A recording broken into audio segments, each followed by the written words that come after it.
Welcome to Truth and Transcendence.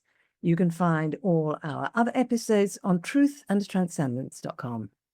Today, I'm delighted to welcome special guest Amara Palmer, who's here to talk about a lot of things, but we're going to kick off with a question, which is, what is real?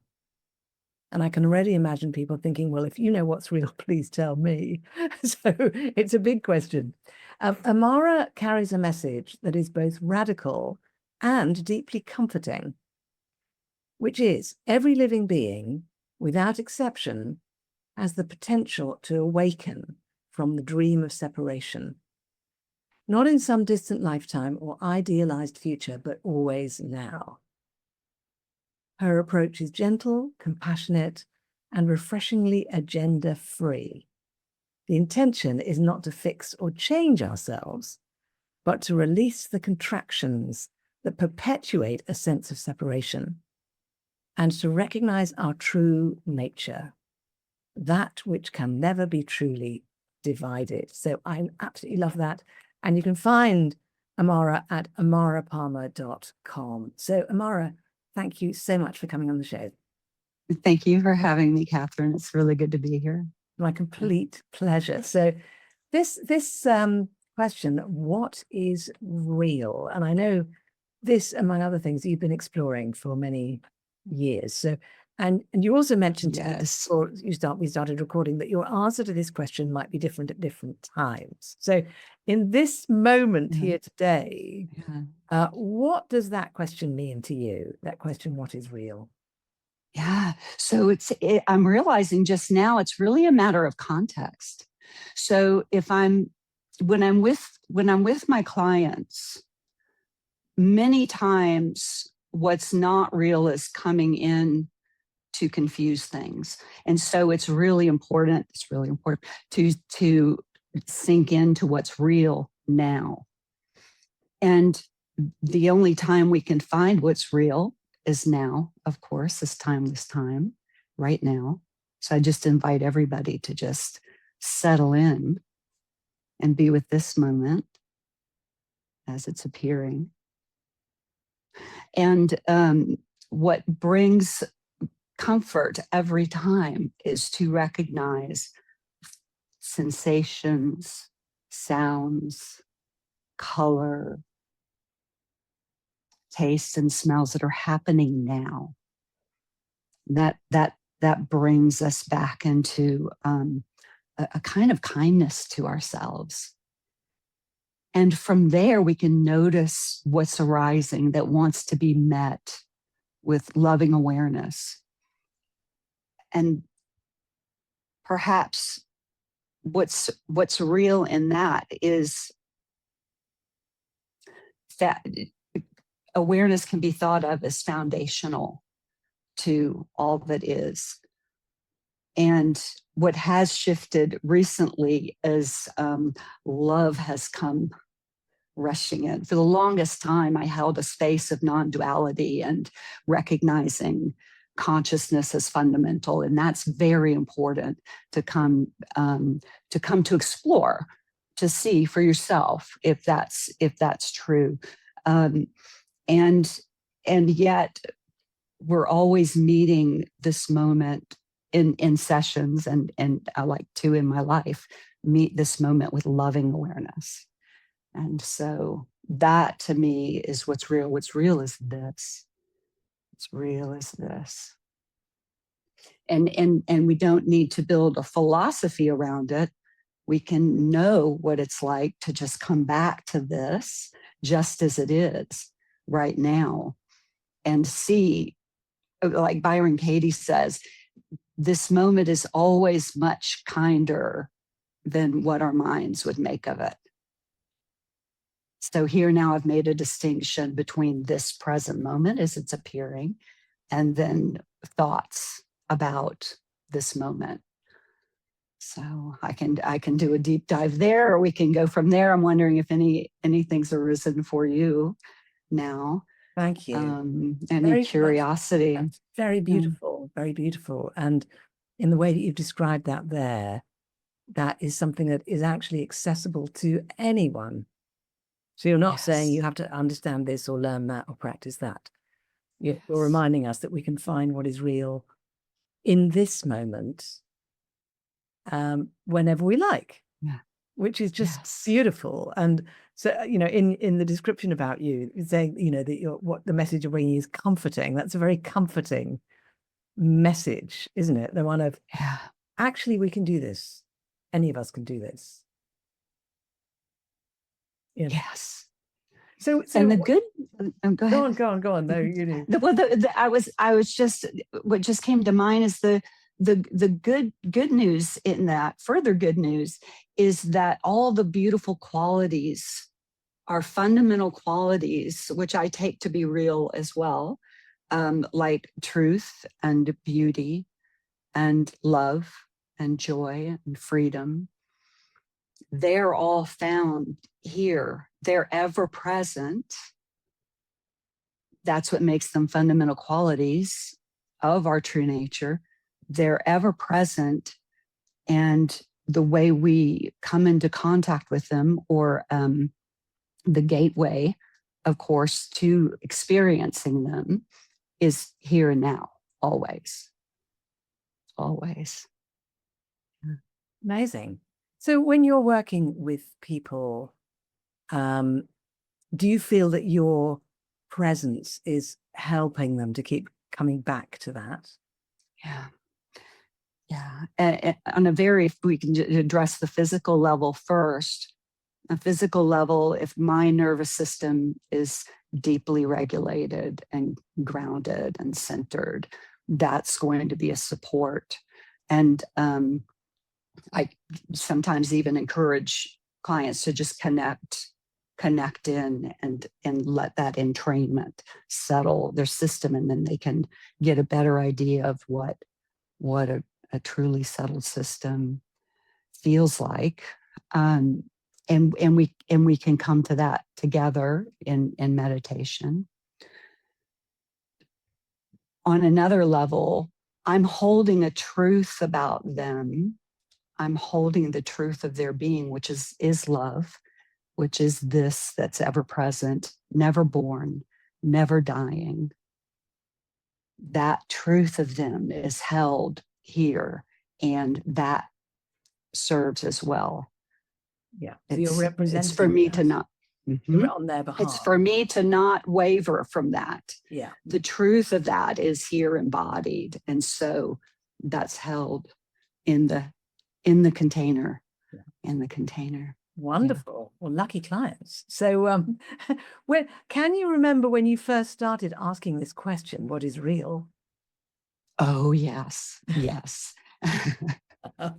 44. Oh, more, wow, more like 50 something years ago in a college philosophy class. I was front and center in that class. That was the first time, honestly, that I felt like I really belonged somewhere. So I was always asking the deep questions, but the people around me didn't resonate. And so with this philosophy class, I'm front and center, and in that we were learning about idealism. And the professor was pointing out that nothing that you experience can you prove to actually exist outside of your knowing of it. And being on the edge of my seat and hanging on every word he was saying, I took that as a pointer, and I went there and I saw that what he was saying was true. So what I would say is that was the first rug pull at my whole reality. It shook my reality, as it should, as any awakening should. So that was a kind of an easy entry first awakening in my early 20s. And then it just went from there. I made the declaration right there. I'm going to find a whole truth. I know there's a whole truth. I'm going to find it. And that became my life path. Wow. With a lot of cul-de-sacs, a lot of wrong turns, wrong turns. But yeah, adventure ensued. And how did your friends and family respond to you choosing this particular path of inquiry? Oh boy, that's a good question. It was a long time ago. I think I would share it with those who could hear it.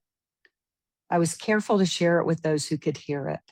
And in that, a lot of long philosophical conversations would take place, because I thought that might be the way, is working it out through reason and the mind. And in part, that's been a big part of this journey. Mm-hmm. Yeah. And when did you first start discovering other channels for it, such as meditation or other practices? Oh boy, I went in so many directions: psychic abilities, the ascension movement in the 90s, A Course in Miracles came in really big. That I loved working with A Course in Miracles. Worked through that for a couple of years there. When did I? I think I just, the way this personality works, I think, is I pick something up, and if it is, I'll work with it as long as it works. And that would be my advice to anyone out there who's seeking, who's sincerely wanting to know their true nature. It's not the philosophy of everyone, for sure, but I say work with something as long as it's taking you somewhere, as long as it's taking you closer to the truth. And you know that, when you're coming more fully into the truth of your being. One way we know is we're more relaxed. That's a good sign. So I say pick up techniques, methods, perspectives, philosophies, and work with them as long as they work for you. And then don't be afraid to set that down and move on. We're in a very rich time right now where we have so much available, and it can be a distraction. But for someone who is sincerely seeking, and they know they're sincerely seeking, that can be helpful. Yeah. So sincerely seeking, that's a very interesting expression, isn't it? So what does that mean, sincerely seeking? How would somebody know if they are sincerely seeking or not? Yeah. So one common denominator that launches the sincere seeking is to see that the world doesn't have what you're looking for. The world, you've tried and tried and tried, and the world has not given you that fulfillment that you're wanting. And we also have to come into contact with that discomfort that comes from recognizing we're not fulfilled. So many of us walk through life pretending that we're fulfilled because it seems like everybody else is fulfilled and we just want to fit in. And to come to that heartbreaking recognition, I'm not fulfilled. What's missing? There's something missing here. That's an initiation in itself, to come into that recognition. And then to have the courage to actually foster that yearning to be fulfilled, no matter what it takes. I'm willing to do what it takes to reach this fulfillment. Might not even have an idea yet that you're looking for yourself. You're looking for what you fundamentally are underneath all the superimpositions that the world has placed on you, that you've placed on yourself, roles that turn into identities. And when we're identified with something other than what we are, that takes a lot of energy, takes a lot of our focus to uphold that's identity and separation.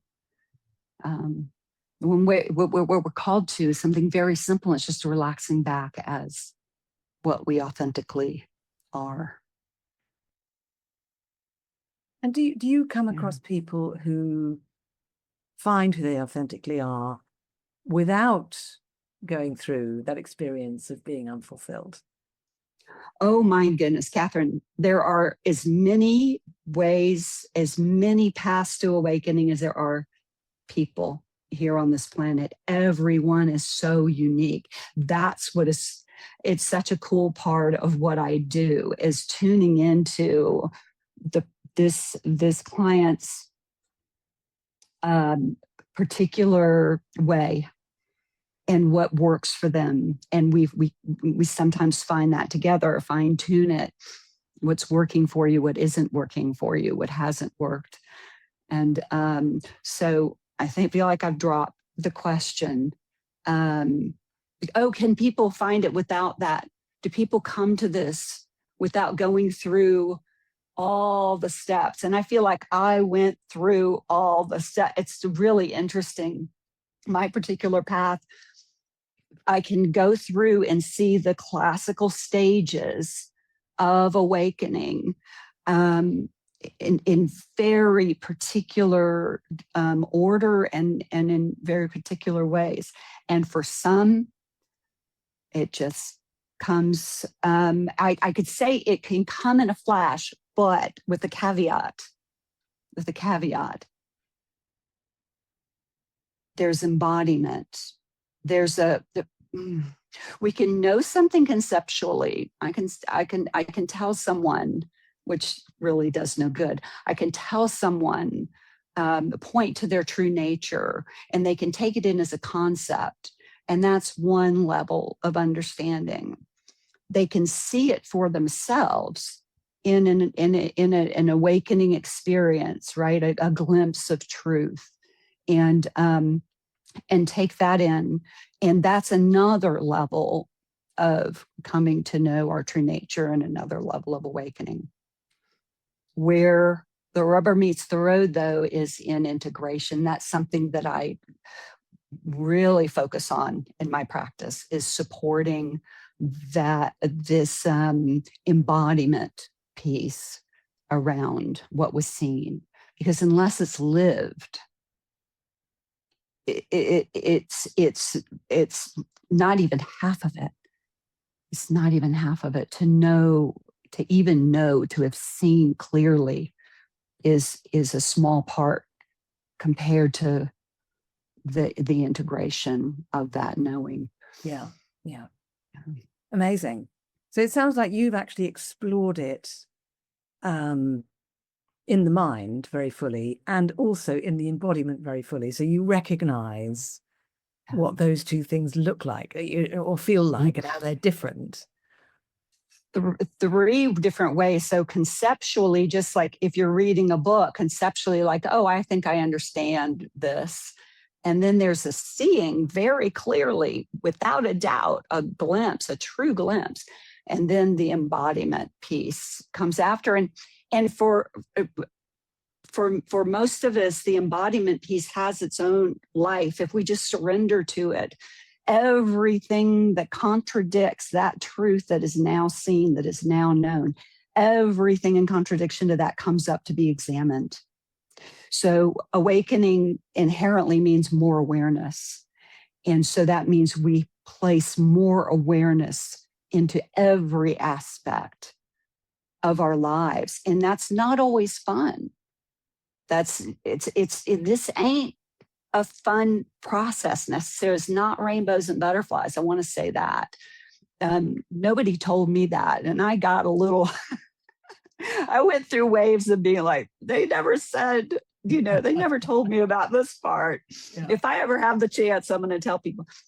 But it's where I would do 100 times over the challenges that I faced in my life to live this truth. I would do it again, no problem. Now, I also want to say, we're speaking of a shift as if it's one shift,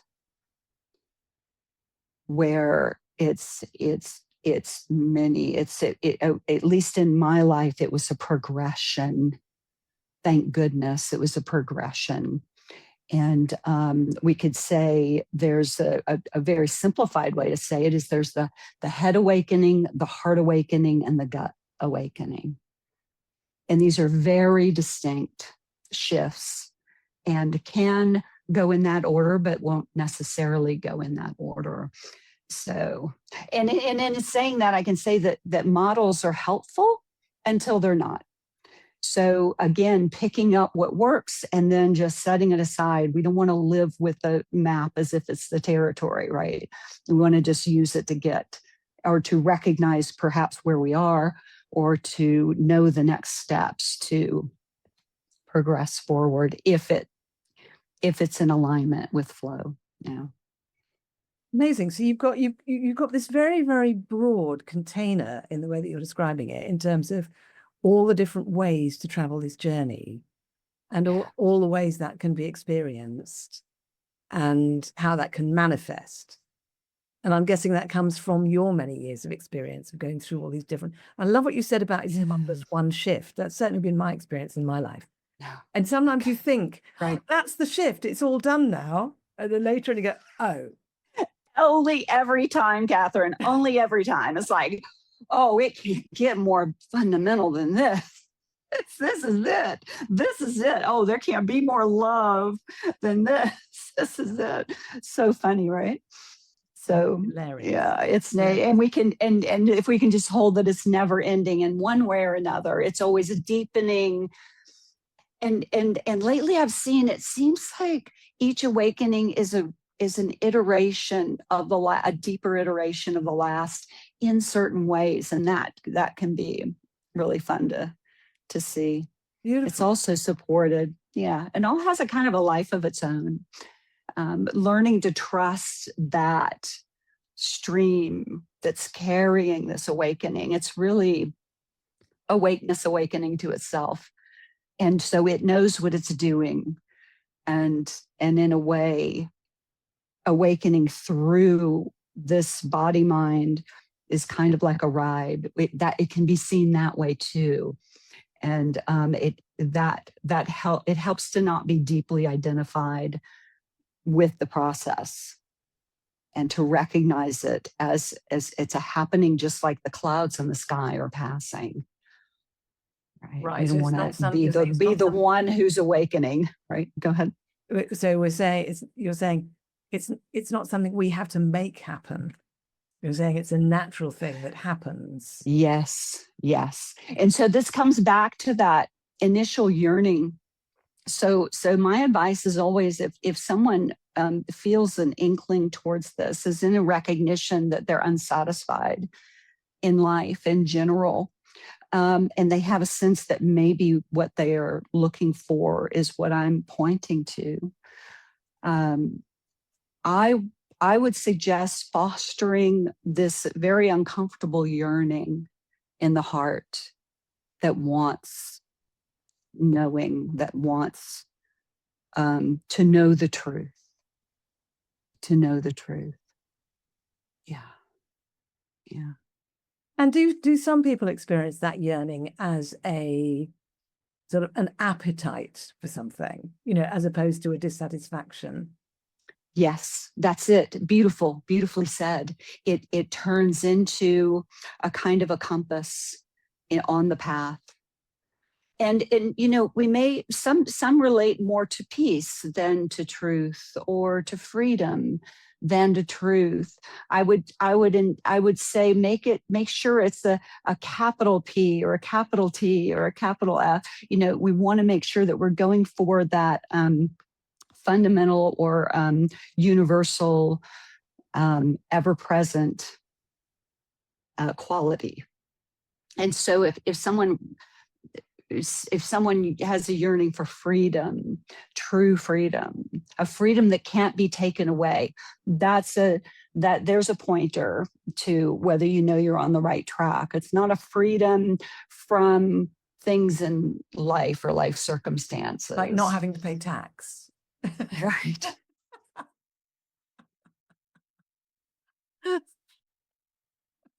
I will be happy and everything will be great if I don't know how to pay tax.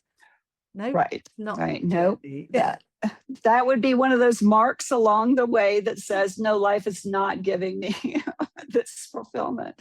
Yeah. So if freedom is yearned for, let's see, where was I going to go with that?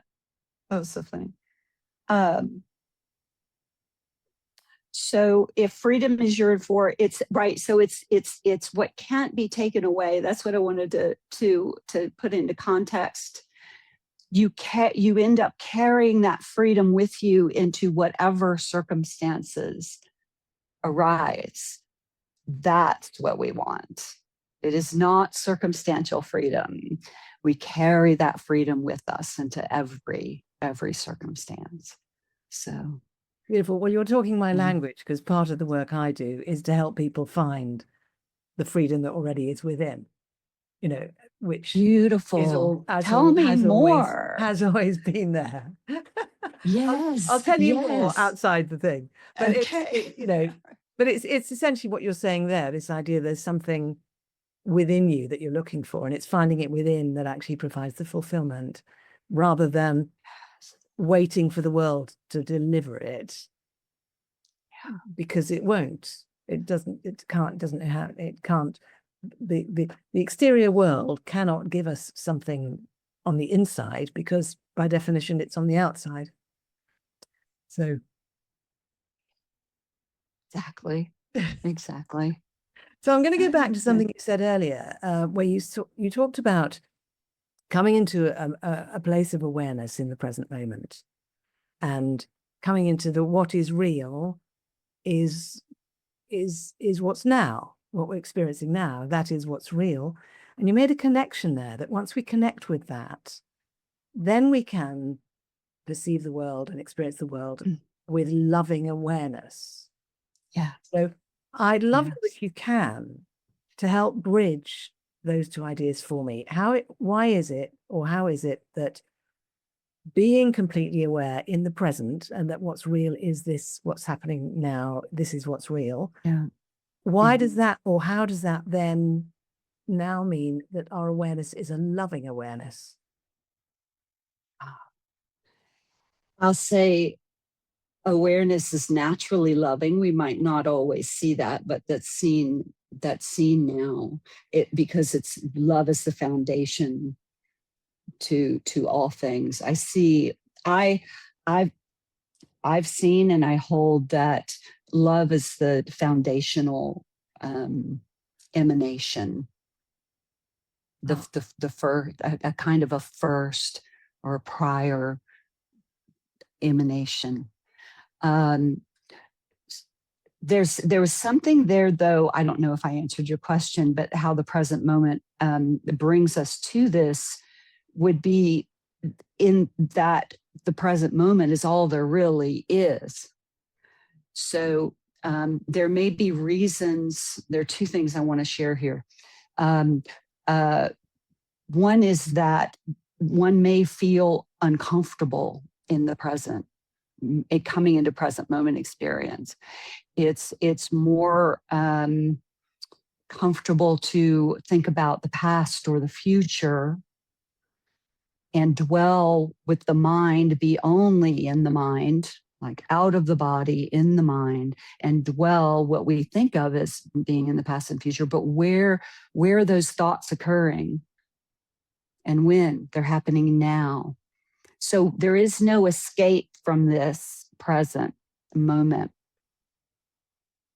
When we can welcome this present moment fully, and even with the discomfort, and really, I have to say, awakening is so much of just a human growing up process, just a process of maturing. We're maturing to the next level. We've been holding ourselves at a kind of teenage state here. And I want to demystify awakening by saying it's really just growing up into what's really happening. And so much of that is coming into present moment experience, even if there's discomfort here, and not seeking to escape through entertainment, through those past and future mentations, through sex, drugs, rock and roll, all of that, food, all the ways that we humans escape this moment. And so to recognize that's happening, I mean, even just to recognize, oh, I'm eating because I'm not wanting to be with what's here right now. There's a discomfort. that's being with what is in the moment. So I wanted to throw all that in there. And how does it make it loving awareness? It's more of that. This is maybe sound like there's hubris here, but it really, it's more of just a recognition of what is what makes it loving awareness. We're recognizing that's what is.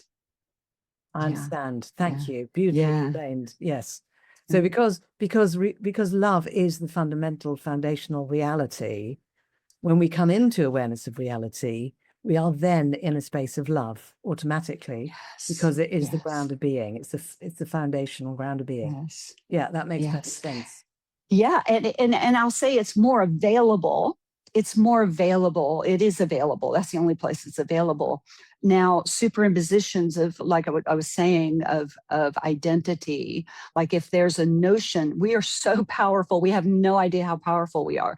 If I have a notion I'm undeserving of love, even if I'm in this present moment, if I carry that ideation, that belief with me, I'm undeserving of love, I'm not necessarily going to experience that love. So that's what all of the integration piece is to recognize those places where we're out of alignment with what's true, and shine the light of loving awareness on those places and see through them, integrate them in a way where they're brought in, and the truth of the matter is seen and experienced.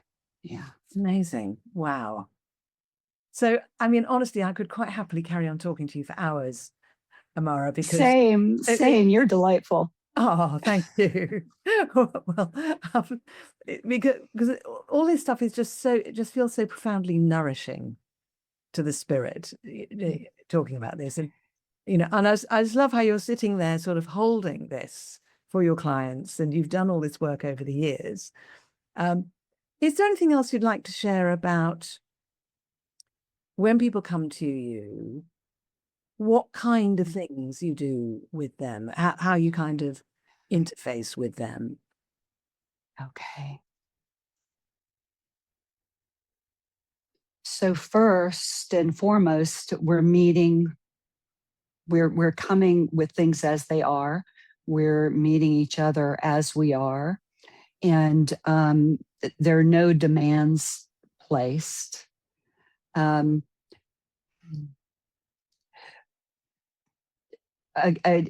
on a certain level, on the level of the physical and mental and emotional, I can say that I have a lot of different modalities that can come into play in any session. I use sound. I use guided meditation and pointers, direct pointers to our true nature. I work in an altered state with the client in an altered state. It's a relaxed, focused state, and we might use imagery and all of this is to mostly unwind the conditioning and the tensions that we have against the present moment. And so everything's met from that present moment with ease. Again, no demands. We're just noticing what's here. It's very simple. We're just noticing what's arising now. And if a prompt is needed, I might ask, what's wrong? What's wrong right now? What feels not okay? And we meet that not okayness with love, with loving awareness, and see what unfolds. And it just reveals itself. Whatever is saying this isn't okay gets to reveal itself, gets to be seen, gets to be met. Yeah. I could imagine that being a beautiful thing in a session of someone like you just saying, what's wrong? And something in me responded by going, I can share all sorts of things. You could imagine someone, oh, great, I can share with this beautiful person, who's holding that space. So I can only imagine that your clients are really having a wonderful experience. It is. And so much of that question goes to the body. You know, where is there a no? Where am I feeling contraction? And I work very somatically, not so much in the conceptual problem solving, fixing mind. We drop in and ask the body what it has to share and give voice to the body. That's Amazing. a big part of Well, it. that, you know, I was about to ask, what do you do with the body? And that, because I had this feeling in the way you were There we go. talking that the body was Yes. in, Yes. you know, into, for some reason, I just suddenly started thinking about yin yoga, you know, where you sort of drop and let the body weight do the work. And it just, in the way you're describing your work, it sounds like a similar thing in the sense that you're following what is so and dropping into it rather than trying to force anything. Exactly. Very natural, very easeful. Exactly. Beautiful. Yeah. Well, Nothing imposed. Yeah. Let's remind people where to find you, which is amarapalmer.com. So, Amara, I'm going to invite you to consider that there are lots of people, there are lots of other people in the world who are also following their calling, helping people, being part of the solution. You know, some of them are leaders, some of them are practitioners, some of them are parents, you know, some of them are just trying to be leaders in their own lives and be helpful. Some of those people are listening to this conversation. Is there something you'd like to say to those people? Oh my. The quality that's coming to mind is courage. Knowing that courage isn't something that we muster up from our personality or who we are or who we are in the world. Courage is here now, waiting for you to turn towards it and experience it in your whole system. It's like any other quality, like love, like beauty. We can just turn towards it, and there it is for us, ready. Yeah, ready to be experienced. I don't know why. Maybe that was a message for a certain someone. I don't know, but courage really somehow is That's a lovely what came up. That because we do think that courage is something we have to sort of muster up and sort of steel us. But you saying you just turn to it and it's there already. Yeah, courage is. Courage is. Well, beautiful message. I can feel people all over the world going, oh, thank God. Amazing. So we've talked about a lot today, which I thought we probably would, and there's so much more we could talk about. Has there been for you a favorite part of our conversation today? Oh my.